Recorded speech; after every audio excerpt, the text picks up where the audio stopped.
Halo semua, bagaimana kabar kalian? Langsung saja kita lanjutkan video alur cerita manhwa yang berjudul Tales Demon and God. Melanjutkan cerita sebelumnya, di mana Lily berada di kediaman Gulan. Dia sedang menunggu Gube yang tiba-tiba sudah berada di sampingnya. Hal itu membuat Lily terkejut. Gube bertanya, sejak kapan Lily berada di sini? Padahal barusan, aku mendengar kabar kalau kau dan Murongyu cekcok di reruntuhan angker. Lily menanyakan, cekcok apaan? Kenapa kau begitu sungkan kepadaku? Gube menjawab, katanya kau dihajar oleh Murongyu. Terus apa yang akan kau lakukan? Murongyu itu sangat kuat. Bahkan kita berdua sekalipun tidak akan sepadan dengannya. Lily menjawab, mau tidak mau aku harus bersabar. Sebetulnya aku butuh bantuanmu. Dengan tegas Gube menjawab, katakan saja, apapun itu. Aku akan melakukan itu sebisaku.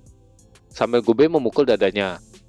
Lily mengatakan kalau dia meminta Gube mendapatkan roh iblis.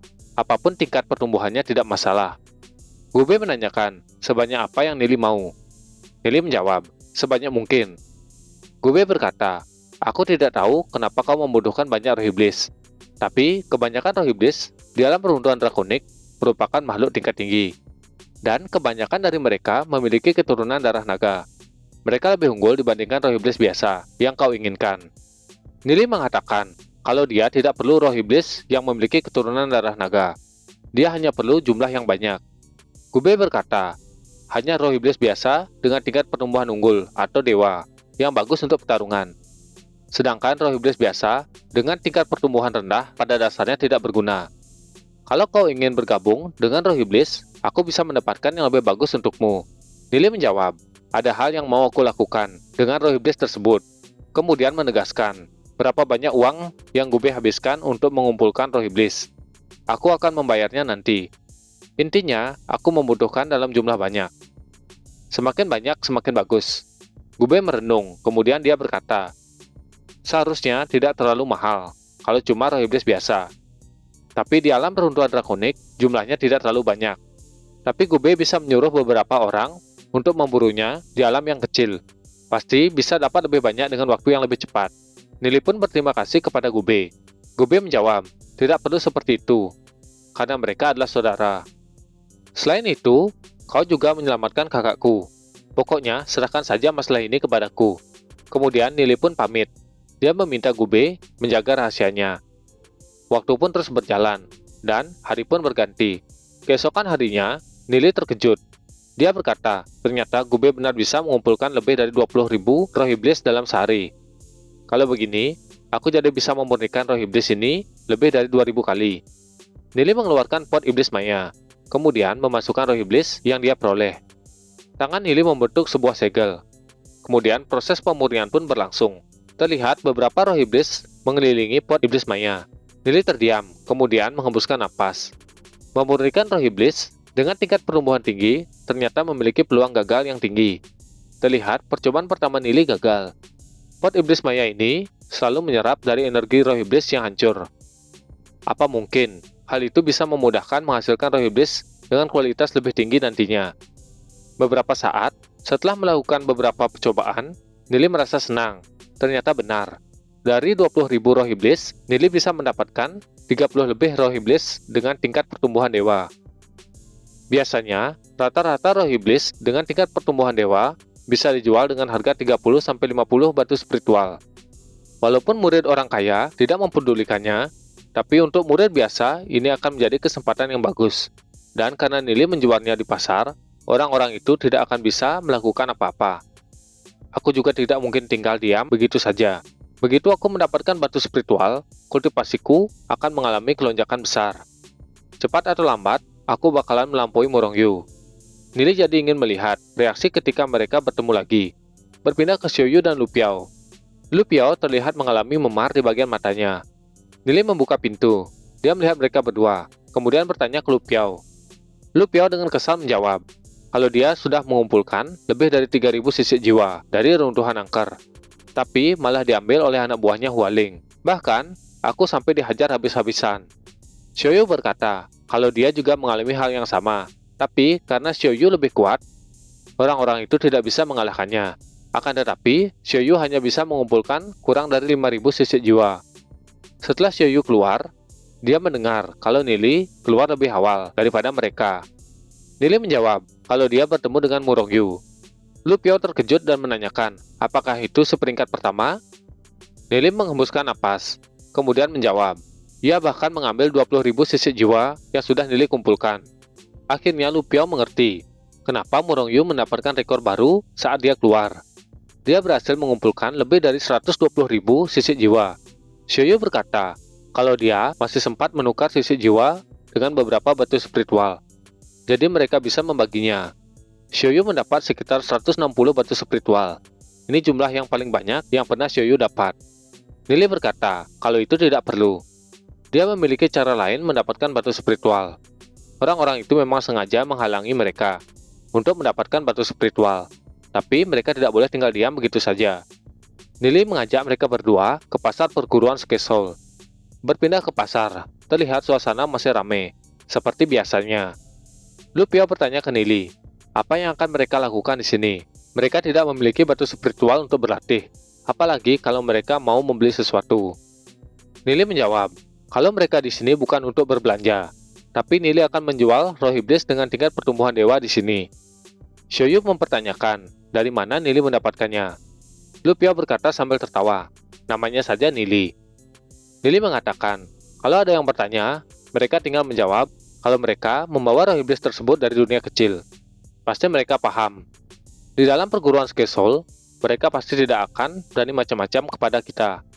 Tapi kita harus menjual sebanyak mungkin sebelum mereka macam-macam kepada kita. Kain pun dibuka, beberapa kotak mulai ditaruh. Lu Piao melihat sebuah stand. Dia berkata, Nili, aku baru sadar, sepertinya di alam ini, memiliki pusaka merupakan hal yang sangat penting. Soalnya, lawan yang aku hadapi kali ini lebih kuat dibandingkan denganku, itu pun karena dia memiliki senjata tingkat 2. Karena itu, Lu Piao bakalan tidak bisa mengalahkannya. Pedagang senjata berkata, anak muda, apa ada senjata yang ingin kau beli? Dari tadi kau terus melihat benda-benda ini. Karena tidak memiliki batu spiritual, Lu Piao pun diusir. Dia meringkuk di tanah dan berkata, padahal mereka kaya di kota Glory. Tidak ada yang tahu soal roh iblis di sini. Padahal di kota Glory begitu berharga. Terlihat lalu lintas perdagangan masih sangat ramai. Banyak orang saling membeli dan menjual barang mereka. Mereka pun bergosip.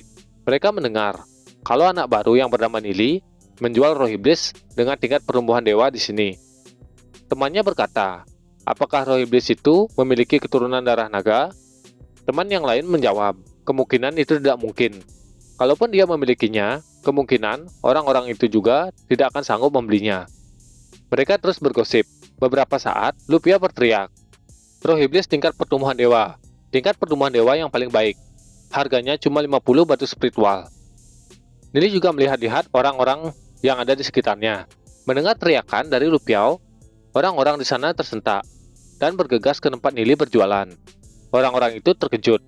Ternyata, itu semua benar. 2 orang telah membelinya. Orang-orang itu tidak ingin melewatkannya. Mereka mengambil batu spiritual mereka. Mendadak, tempat berjualan Nili menjadi sangat ramai. Mereka saling berebut, memilih roh iblis yang mereka inginkan. Di saat orang-orang saling berdesakan untuk memilih roh iblis yang mereka inginkan, terlihat beberapa kelompok mengawasi mereka. Orang-orang yang sedang memilih merasakan. Tiba-tiba suasananya menjadi semakin panas. Terlihat seseorang datang mendekat dengan jumlah pengikut yang banyak. Lu Piao juga merasakan suasana menjadi panas. Terlihat seorang pria dengan rambut merah berdiri di hadapannya. Nili bergumam, bau api naga. Orang ini melatih teknik 9 api transformasi naga dari keluarga api kelabu. Dia sedikit lebih kuat dibandingkan Murongyu. Lu Piao bertanya, Tuan muda mau cari apa? Orang itu menjawab, aku dengar kalian menjual roh iblis dengan tingkat pertumbuhan dewa. Nili membenarkannya. Orang itu ingin memborong roh iblis yang Nili miliki, menggunakan harga yang Nili berikan. Nili pun menanyakan nama laki-laki itu. Laki-laki itu tertawa. Dia berkata, kau pasti Nili, aku sudah mendengarmu. Dari setiap murid baru tahun ini, hanya kau dan Long Yuyin yang menarik di mataku. Namaku Li Xingyun, dari keluarga api kelabu. Nili bergumam, Li Xingyun? Aku pernah mendengar namanya di kehidupanku sebelumnya. Dia meninggalkan Sakti Bulilahi setelah dia gagal mendapatkan posisi patriark dari keluarga Api Kelambu. Setelah dia pergi, dia menjadi sosok yang sangat kuat, meskipun sifatnya dipertanyakan, apa dia orang baik atau jahat. Namun dia memiliki banyak relasi dan bawahan yang setia. Bahkan di luar Sakti Bulilahi, namanya lebih besar dibandingkan Gube dan Long Yuyin. Nili berkata, kami memiliki 24 roh iblis lagi, Tuan. Lee Xingyun menjawab, ternyata masih ada banyak. Untung saja aku memiliki cukup batu spiritual untuk memborongnya. Tapi sayangnya, tidak ada yang memiliki garis keturunan naga. Kalaupun tingkat pertumbuhannya hanya unggul atau luar biasa, akan jauh lebih baik. Nili bergumam, sepertinya dia sudah cukup banyak memiliki bawahan. Nili berkata, jika aku menemukan roh iblis seperti itu nanti, aku pasti akan menghubungi Anda. Lee Xingyun bergumam, baiklah. Selama kau memiliki roh iblis, dengan tingkat pertumbuhan dewa, kau bisa menghubungiku kapan saja. Aku pasti akan memborongnya. Nili pun menyuruh Lu Piao membungkus semua roh iblis tersebut untuk Tuan Muda Lee Xingyun. Lu Piao dengan senyum lebar berkata, semuanya menjadi 900 batu spiritual. Lee Xingyun melemparkan cincin penyimpanan yang berisikan 900 batu spiritual. Lu Piao berterima kasih, dan Nili memberikan semua roh iblis tersebut. Lee Xingyun terdiam sebentar, kemudian memegang pundak Nili. Dia berkata, aku sangat suka semangatmu. Kalau kau tertarik bergabung denganku, kau bisa menemukanku kapan saja. Aku pasti akan memberimu sumber daya yang cukup. Tapi kalau kau tidak mau, itu juga tidak masalah. Dan jangan lupa untuk menghubungiku kalau kau punya roh iblis yang bagus. Nili pun berterima kasih. Nili pasti akan menghubunginya saat dia memilikinya. Lee Xingyun terdiam sebentar, kemudian dia tersenyum. Dia berkata, baiklah, aku akan menunggu kabar baik darimu. Lee Xingyun berkata kepada anak buahnya, beritahu kepada Hualing, mulai sekarang, Nili berada di bawah perlindungannya. Kalau dia masih mencoba membahayakan Nili, akan kuhabisi dia. Kemudian, Lee Xingyun pergi meninggalkan Nili dan teman-temannya. Nili pun berterima kasih atas kebaikan Lee Xingyun. Rombongan itu pun bergegas pergi. Orang-orang di sana mempertanyakan, untuk apa Lee Xingyun membutuhkan roh iblis sebanyak itu? Seseorang menjawab, kalau itu sudah jelas. Dia membeli semua itu untuk bawahannya. Dia memperlakukan bawahannya dengan sangat baik. Bahkan setiap bawahannya diberi pusaka tingkat 3. Mendengar hal itu, salah satu orang ingin menjadi bawahannya. Seseorang berkata, dia tidak tahu bagaimana cara Nili mendapatkan banyak roh iblis, tingkat pertumbuhan dewa. Orang-orang di sana masih terus mengobrol, berpindah ke Nili dan teman-temannya. Xiaoyu bertanya ke Nili, apa benar kau memiliki banyak roh iblis dari dunia kecilmu? Nili terdiam sebentar. Dia berkata, untuk sekarang, aku tidak bisa memberitahumu. Tapi nanti, aku akan memberitahumu. Xiaoyu menjadi kesal melihat Nili. Lu Piao berkata, Tuan Muda Li itu mau membantu kita mengurus Hualing. Tapi kenapa kau tidak menyebutkan si Huyong itu juga? Nili menjawab, tujuannya sudah sangat jelas. Kalau kita ingin dia menolong, pasti akan ada persyaratan. Dia tidak mungkin menolong kita tanpa ada manfaat. Lu Piao terkejut, tapi dia tidak paham maksud Nili. Nili berkata, karena dia bisa memborong roh iblis kita, roh iblis yang paling menguntungkan sudah barang tentu adalah roh iblis dengan keturunan darah naga. Lu Piao berkata, roh iblis keturunan darah naga ya? Tapi untuk sekarang, mereka tidak memilikinya. 3 hari kemudian, berpindah ke sekolah. Lu Piao sedang melihat-lihat ke sekeliling, dan Nili masih bersama Gube.